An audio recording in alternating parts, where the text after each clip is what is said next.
start this hour on Europe's eastern front, and firefighters have been deployed in the Ukrainian capital of Kyiv following massive Russian strikes in the city that have killed at least one person.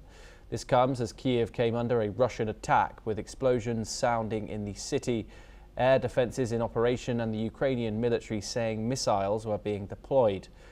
The Russian action takes place a day before the reported meeting between Ukrainian President Volodymyr Zelenskiy and US President Donald Trump to work out details of an accord for settling the nearly 4-year-old war pitting Russia against Ukraine. Meanwhile, in Kharkiv, Russian forces have attacked the region with 3 glide bombs, killing 2 and injuring 8 people. Russia has also launched a missile strike on the city of Uman in Cherkasy Oblast. 6 people were wounded in the attack, including 2 children. Joining us now is Matti Zaweg, a geopolitical commentator, joining us live from Tel Aviv. Matti, thank you very much for joining us and speaking to us on this topic. Of course, a huge barrage hitting the Ukrainian capital this morning.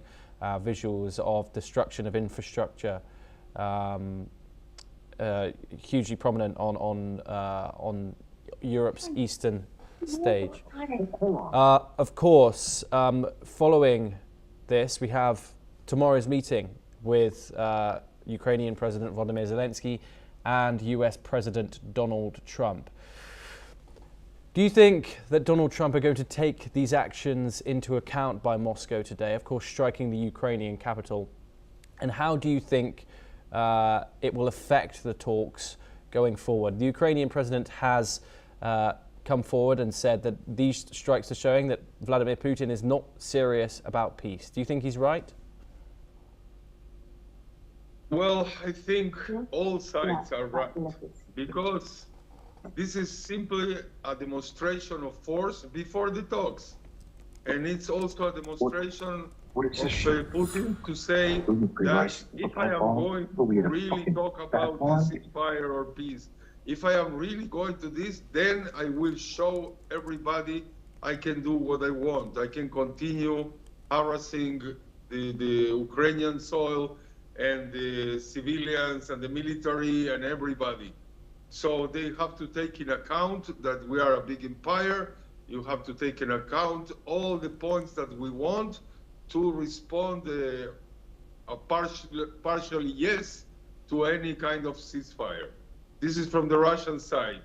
From the Zelensky side, of course, what can he say? He says that they are not serious if they are going to talk about peace and then continue bombing them and killing civilians and military and everybody. And from the Trump point of view, he really wants to put a halt on this for his own interests. That means that he's going to show the world that he can make peace.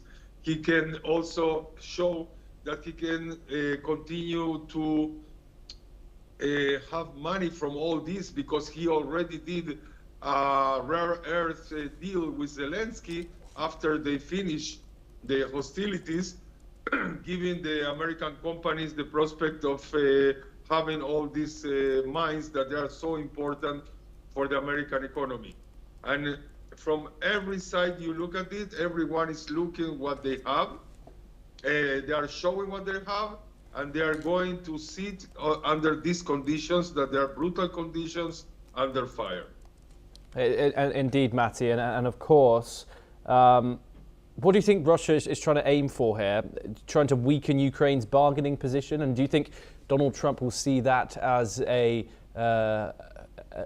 worthy chip to bring to the table in tomorrow's talks? Yeah, exactly. I mean, they are trying to weaken them in their already weakened position since Donald Trump took the administration. And they think that they are going to lose less territories if they are going to stop now. And he said that now that if we are going to sign, I'm going to put this on a referendum for the people of Ukraine, so they back us, and we can give up territories.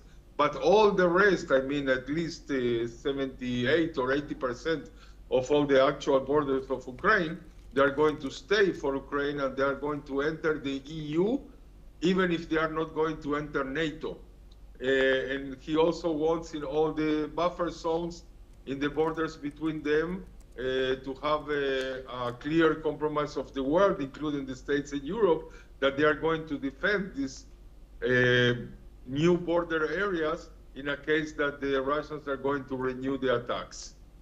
And they also, he was quite fair, saying that if we are going to breach, violate these points that we are going to sign, our partners, they have the right to stop the cooperation with us and not defend us. So he was quite intelligent in saying these things.